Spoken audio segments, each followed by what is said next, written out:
Assalomu alaykum.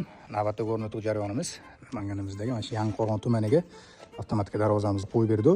Darvozamiz bo'yi 3.25 ga, eni 3.5 bo'lgan. Mana ish jarayonimiz bitdi. Aka, darvozalar qullab bo'lsin. Qullab, rahmat. Shu bizni kuzatayotgan ijtimoiy tarmoqdagilarga darvoza haqida fikringizni aytib bersangiz. Qullab avtomatik darvozalarni ko'rgan akaga ijtimoiy tarmoqlar orqali ko'rdik, yoqdi ishlarini. Mana bu dasturni ishimizni bajarib berishdi. Qullab bo'lsin aka, yaxshi kunlarga nasib qilsin. Rahmat sizga ham. Salomat. Sizga shunaqangi qulay va sifatli avtomatik darvoza kerak bo'lsa yoki narx-navolar bilan qiziqmoqchi bo'lsangiz, ekran pastdagi nomerlarga aloqaga chiqishingiz mumkin yoki Shukurlar avtomatik darvozachiga murojaat qilishingiz mumkin. Batafsil ma'lumotni berib o'tamiz. Sog' bo'ling, hammaga rahmat.